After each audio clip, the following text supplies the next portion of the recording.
नमस्कार, जय हिंद, वंदे मातरम। दोस्तों एक बार फिर से स्वागत करता हूं आप सभी का आपके अपने चैनल पर।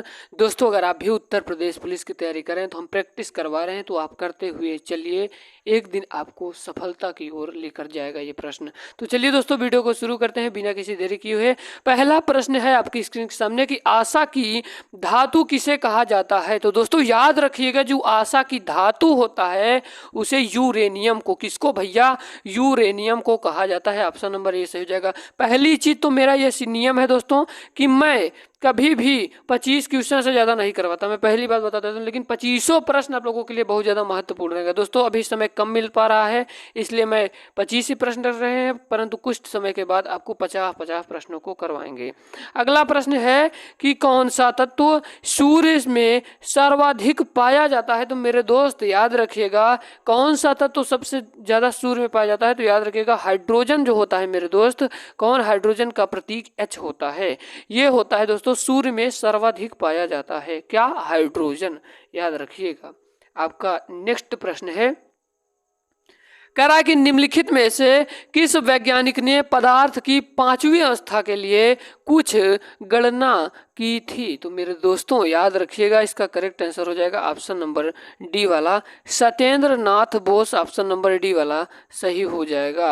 दोस्तों अगर आप लोगों ने अभी तक टेलीग्राम नहीं ज्वाइन किया है तो प्यारे विद्यार्थियों जाइए, लिंक दे दिया हूँ डिस्क्रिप्शन बॉक्स में, जाकर आप लोग जरूर ज्वाइन करिए, क्योंकि आपको हम बाकायदा PDF और कुछ इंपॉर्टेंट क्वेश्चन भी देते रहेंगे आप लोगों को करने के लिए। ठीक है, चलिए अब हम लोग चलते हैं अपने अगले प्रश्न की ओर। आपका 4 नंबर का प्रश्न कह रहा है कि कयाल क्या है। तो दोस्तों आज समझ जाइएगा, जो कयाल है ये क्या होता है, ये केरल के लैगून ही, क्या भैया, केरल का लैगून ही क्या कहलाता है, लगान होता है। केरल के लैगून को कयाल कहा जाता है, आज से याद रखेगा। ऑप्शन नंबर सी वाला सही होगा।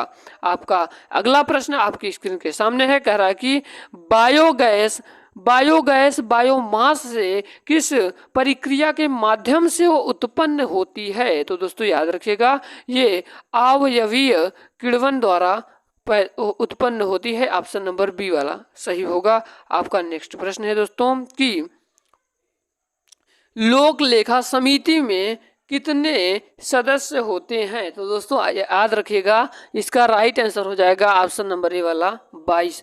लोक लेखा जो समिति होती है इसमें कुल कितने 22 सदस्य होते हैं, आज से याद रखिएगा। और कल से हम हिस्ट्री से बिल्कुल बेसिक लेवल से आपको पढ़ाना शुरू करेंगे, पूरे GS पोर्शन को जब तक आपका एग्जाम होगा पूरा खत्म करेंगे, लेकिन आपको कल से कंटिन्यू बने रहना होगा इस वीडियो पर, हर वीडियो पर। अगला प्रश्न है दोस्तों कि भारत का आदर्श राष्ट्रीय वाक्य क्या है। तो मेरे दोस्तों याद रखिएगा, भारत का आदर्श राष्ट्रीय वाक्य क्या है। तो क्या है, सत्यमेव जयते है। ऑप्शन नंबर सी वाला से हो जाएगा।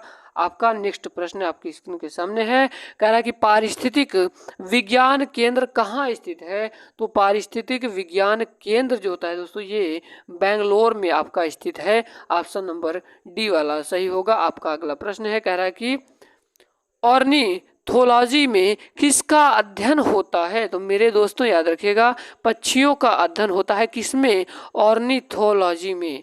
ऑप्शन नंबर पहला वाला सही होगा। आपका आज का 10 नंबर का प्रश्न कह रहा है कि पाल वंश का संस्थापक कौन था। तो पाल वंश का जो संस्थापक था मेरे दोस्त गोपाल जी थे। ऑप्शन नंबर सी वाला सही हो जाएगा। कल से हम लोग हिस्ट्री के टॉपिक से शुरू करेंगे, बिल्कुल एक एक वीडियो को आप लोग जरूर देखेगा, क्योंकि दोस्तों आपको प्रतियोगिता को निकालना रहेगा। अगला प्रश्न है कि अंग्रेज द्वारा रैयतवाड़ी बंदोबस्त लागू किया गया था। तो लागू किया गया था दोस्तों याद रखिएगा कि मद्रासी प्रेसिडेंसी एवं मुंबई प्रेसिडेंसी। इसका राइट आंसर हो जाएगा ऑप्शन नंबर डी वाला। आपका अगला प्रश्न है कि निम्नलिखित में से कौन poverty and un British rule in India का लेखक है। तो मेरे दोस्त याद रखिएगा, इसका राइट आंसर हो जाएगा ऑप्शन नंबर बी वाला, दादा भाई नौरोजी। दादा भाई नौरोजी, ऑप्शन नंबर बी वाला सही हो जाएगा। हम लोग चलते हैं अपने अगले प्रश्न की ओर। आपका अगला प्रश्न है कि ज्ञानपीठ पुरस्कार किस क्षेत्र वालों को दिया जाता है। तो ज्ञानपीठ जो पुरस्कार है ये किस क्षेत्र वालों को दिया जाता है। तो मेरे दोस्त याद रखिएगा, इसका राइट आंसर हो जाएगा साहित्य के क्षेत्र में। आपका अगला प्रश्न है कि नेत्र में प्रवेश करने वाले प्रकाश की मात्रा को किस के द्वारा नियंत्रित किया जाता है? तो दोस्तों याद रखिएगा, इसका राइट आंसर हो जाएगा ऑप्शन नंबर बी वाला, पुतलियों के द्वारा नियंत्रित किया जाता है। जितने प्रश्न बता रहा हूँ यकीन मानिए आपकी परीक्षाओं के दृष्टिकोण से रामबाण प्रश्न है।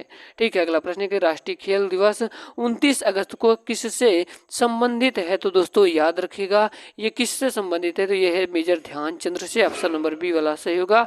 आपका 16 नंबर का प्रश्न कह रहा है कि टेंडन जोड़ता है, तो जो टेंडन होता है वो जोड़ता है, क्या होता है दोस्तों? तो आज से याद रखिएगा जो टेंडन जोड़ता है ये क्या होता है?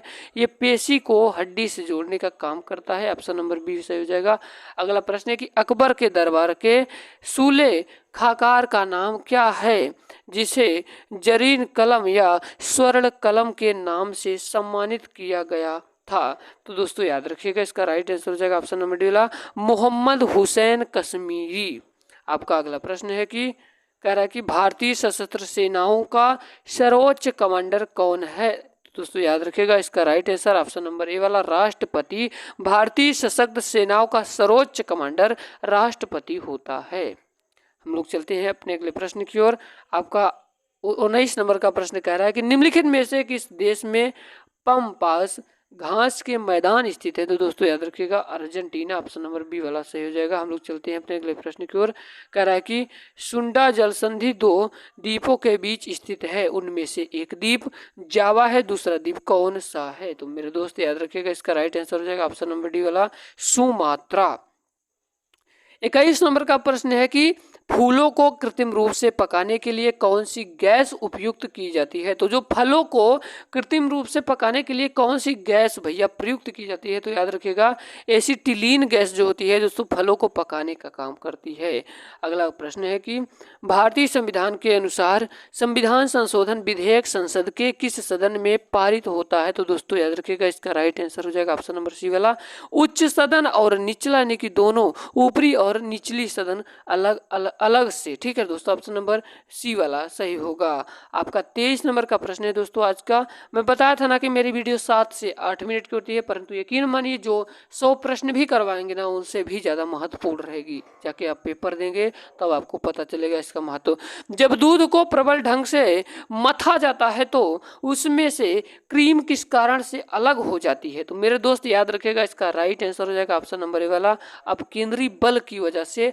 जब भैया मठनी जो होती है, जब दूध में क्या किया जाता है, जब क्रीम को अलग किया जाता है तो अब केंद्रीय बल का प्रयोग होता है, इसके लिए क्या हो जाता है दोस्तों, अलग हो जाता है। अगला प्रश्न है कि जल्लीकट्टू नामक त्योहार किस राज्य में मनाया जाता है?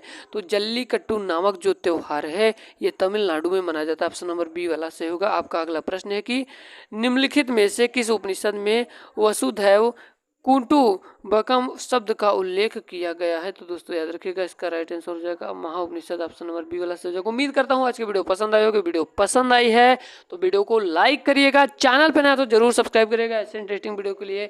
मिलते हैं किसी नए वीडियो में, तब तक के लिए जय हिंद, वंदे मातरम, टेक केयर।